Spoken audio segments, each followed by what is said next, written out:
Well, hey there. Welcome into Drummer Daily. I'm Daniel, and I'm so happy you could join me once again. And today, as I promised in the last episode, I'm going to answer a question from a listener, from you, one of you. But if you want me to answer your question, you can just jump over to daniel@danielhadaway.com. That's an email address. And you can email me there, or you can just go to danielhadaway.com, and I believe there's a contact form there that you can fill out and contact me there as well. But like I mentioned, I'm going to answer a question that I got today, and this one comes from Rob, and he says he lives in New Jersey, and he wrote a really nice email. I'm not going to read the whole thing, but he basically says that maybe I will read the whole thing. It's actually not that long. So he said, I've played around my local music scene for about 9 years and played some shows with touring and bigger acts. I've been lucky enough to gain some recognition in the local scene.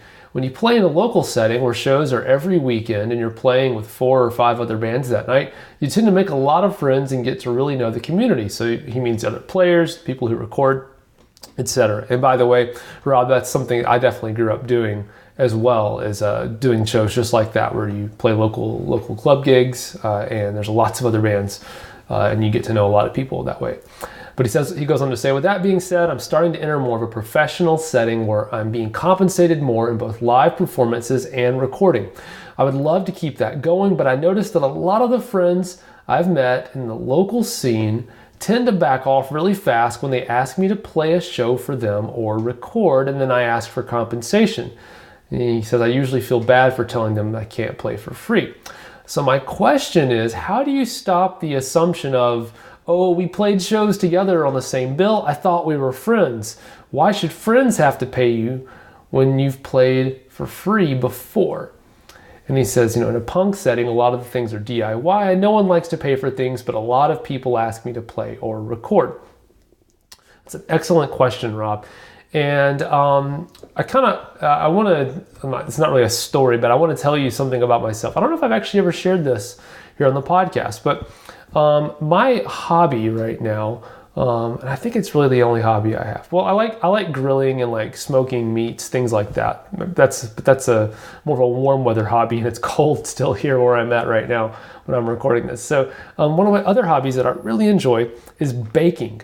Now, what's extra funny about baking is that I, for the most part, have to be gluten-free. So I'm not really supposed to eat much of what I bake. So what I end up doing is I'll bake something, be really proud of it, and then I'll just give it to a neighbor or a friend or someone like that. Which, by the way, if you don't have a hobby, if drumming is your only hobby, meaning you don't get paid for it but you enjoy it, I would highly recommend you get another hobby. I don't mean change away from drums. I mean add something else. Find something that you can do that you have no desire to make money from. I struggle with that. Everything that I do, I always try to turn into a business, and I can't do that. So baking is a hobby for me. I've decided from the beginning that's what it's going to be. But I'm pretty good at it. I'm still learning a lot, but I'm pretty proud of what I've been able to do so far. And like I said, I just give it out to neighbors and friends, things like that, and they always enjoy it. And a few of them even said, "Oh, these are so good. You could sell this." And here's the thing about selling it. Let's go down that path. Let's say, for example, there's a couple of things that I make a lot. So I make croissants a lot, and those require a lot of work. Now, they are, I don't think anyone would argue if you tasted one of my croissants, they're better than what you get in a can. I hope so, right? If you home make something like that. And I think they're better than a lot of the, like Panera bread. Some of the ones that still make them in-house, but they're still kind of larger, mass-produced, whatever. Now, am I going to say that mine's better than going to like a French pastry chef's restaurant? No, I'm not going to say that, but they're pretty good. They're better than most. But someone said to me, you should sell these. And I said, do you know how much work I put into that one croissant that you're eating right now?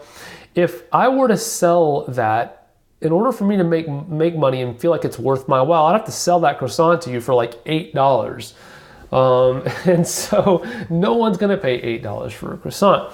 And so in moving into a situation like that where I'm going to start charging some people, maybe the same people, for something that is they were getting for free. I have to think, well, are they going to be willing to pay that to me? And what you're telling me from your email is that your exact audience right now, your market, so to speak, some of your market is not willing to pay for your services.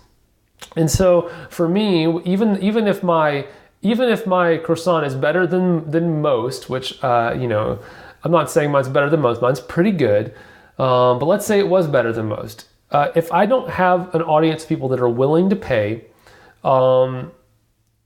then I can't get paid for it. I'm not going to make a business out of it. Now, interestingly too, people's desire for things will increase or decrease in some interesting ways based on what they perceive they can get. So for example, my neighbors might get really excited about my croissants because they are getting them for free. And they might really want them really bad because they're getting them for free.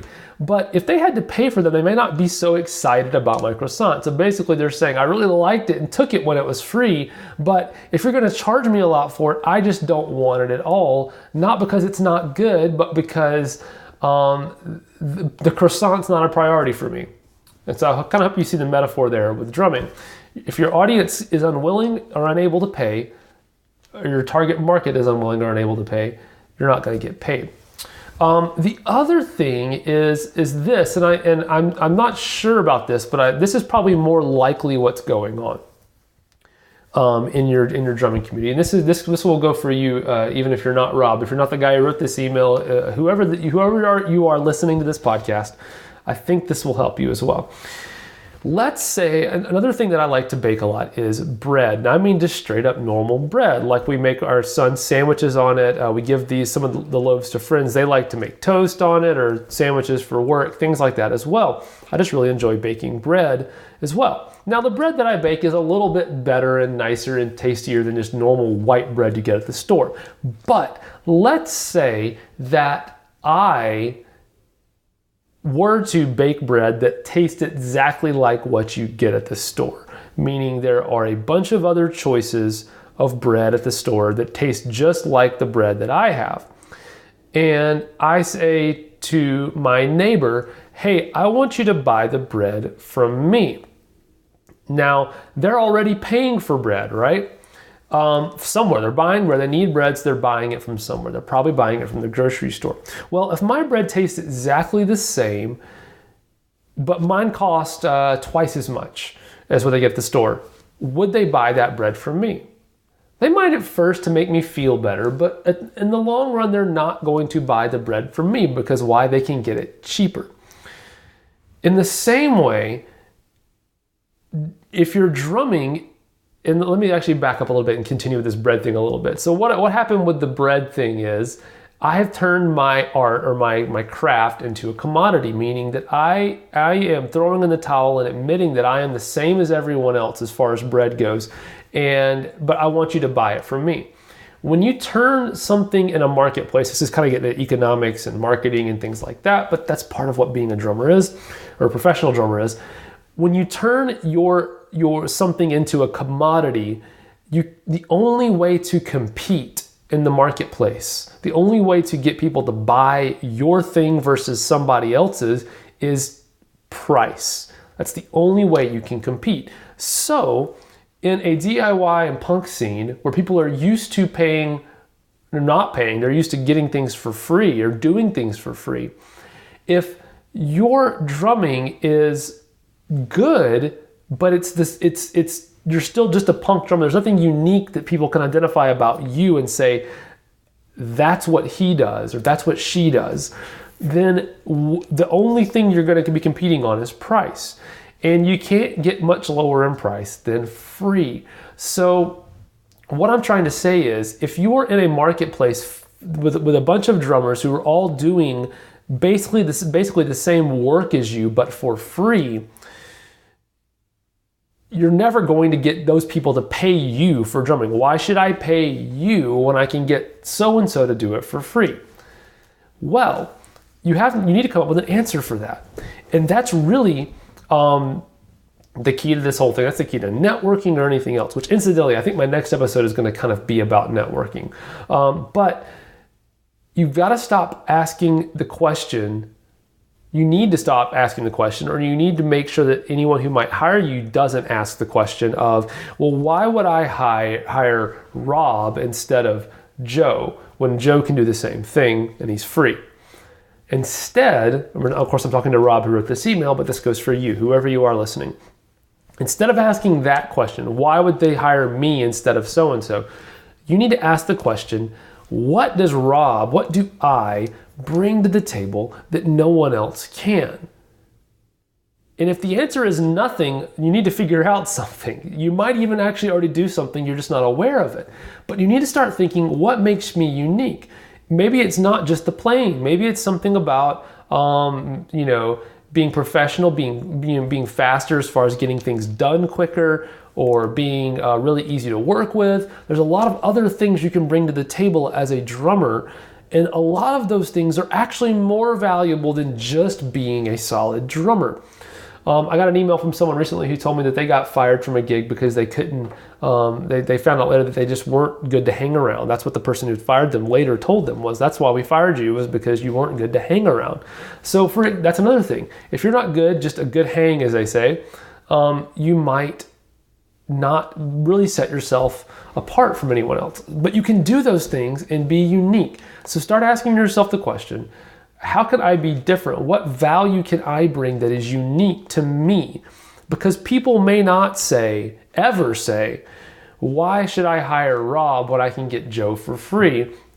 But they probably would say, I don't just need any drummer. I need Rob because of Rob does this really well and I need that.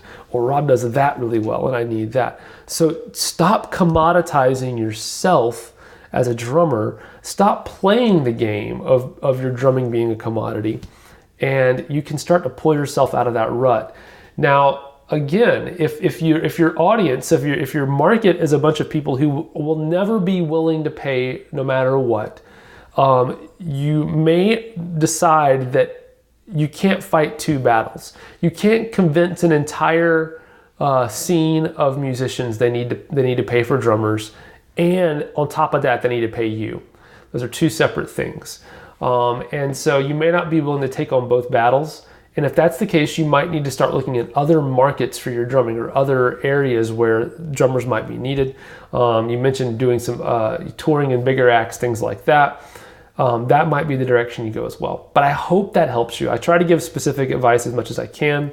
But yeah, consider yourself in the marketplace. Start looking at this from an economic and a marketing perspective and see how you can set yourself apart from everyone else and what makes you and unique, and embrace that stuff and dig in deep on that stuff. And that'll be where the gigs come from and the paying gigs come from.